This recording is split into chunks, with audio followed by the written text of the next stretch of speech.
अब दुनिया के कुछ चुनिंदा युद्ध विशेषज्ञों का दावा है कि जब से यूक्रेन रूस के 5 एयरबेस पर हमला करके 41 रूसी विमानों को तबाह किया, जिसमें रूसी परमाणु बम वर्षक भी शामिल हैं, उसके बाद से अब यूक्रेन पर रूस ऐसा हमला करने जा रहा है जिसके खौफ से अमेरिका के राष्ट्रपति ट्रंप ने सोशल मीडिया पर पोस्ट किया और उसके बाद डिलीट कर दिया।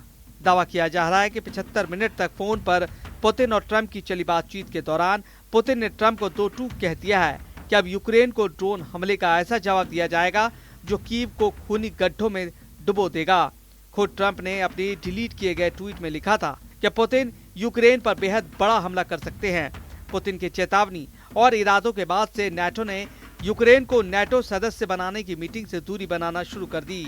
खबर तो यहाँ तक है कि रूस में कई ऐसे वॉर एक्सपर्ट और पुतिन समर्थकों ने यूक्रेन पर परमाणु हमला करने की मांग करना शुरू कर दी है। भले ही यूक्रेनी हमलों को पश्चिमी देश शानदार कहें और हमले को पर्ल हार्बर हमले से जोड़े, लेकिन रूस पर हुए इस ड्रोन हमले ने रूसी सेना को बेकाबू करना शुरू कर दिया है। जेलेंस्की को लग रहा था कि रूस पर भीषण हमला करने के बाद अमेरिका उसका अंधाधुंध साथ देगा और नाटो यूक्रेन को नाटो का सदस्य बना सकता है, लेकिन ये सारी प्लानिंग जेलेंस्की की फेल होती नजर आ रही है। 75 मिनट तक चली फोन पर बातचीत में पुतिन ने ट्रंप से कुछ ऐसे कह दिया जिसने अमेरिका के भी होश उड़ा दिए। जिस तरह से यूक्रेन ने ड्रोन हमलों से रूस के 5 सैन्य एयरबेस को निशाना बनाया गया, उसने पूरी दुनिया को दंग कर दिया है। रूसी रक्षा मंत्रालय के मुताबिक यूक्रेन ने रूस के मुरामांस्क, इरकुत्स्क, इवानोवो, रायाचान और अमूर इलाकों में मौजूद सैन्य एयरबेस पर हमला किए। यूक्रेन ने एयरबेस पर एफपीवी यानी फर्स्ट पर्सन व्यू ड्रोन से हमले हुए, लेकिन इन हमलों के 52 घंटे बाद ही रूस ने ऐसे खौफनाक हमले यूक्रेन पर शुरू किए जिसने राष्ट्रपति जेलेंस्की और राष्ट्रपति ट्रंप को हैरान कर दिया। अब आप ये भी जान लीजिएगा आखिर क्यों ट्रंप ने पुतिन से हुई 75 मिनट की बातचीत के बाद जो ट्वीट किया था उसको घबराकर क्यों डिलीट कर दिया।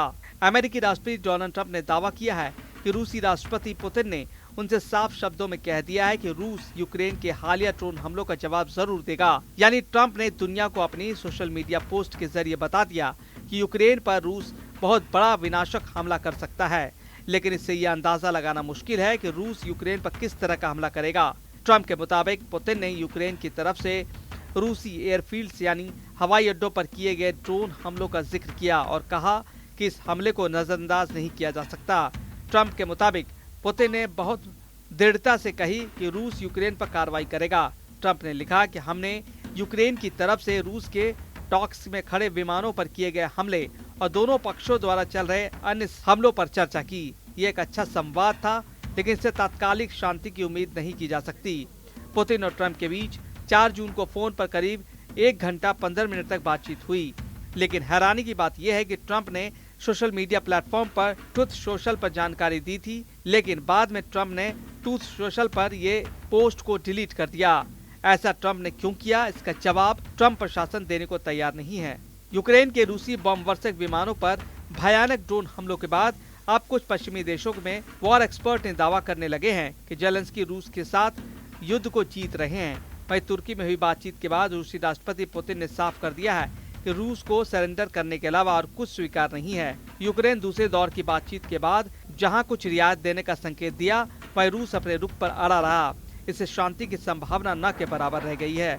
रूस ने कहा है कि वो न केवल 2014 में कब्जा किए गए क्रेमिया की मान्यता चाहता है, बल्कि यूक्रेन से उन इलाकों का सरेंडर चाहता है जिस पर अभी तक पुतिन की सेना कब्जा भी नहीं कर पाई है और उस पर रूस अपना दावा करता है। रूस यूक्रेन पर ठीक उसी तरह शर्तें थोपना चाहता है जैसे प्रथम विश्व युद्ध के बाद जर्मनी के साथ किया गया था।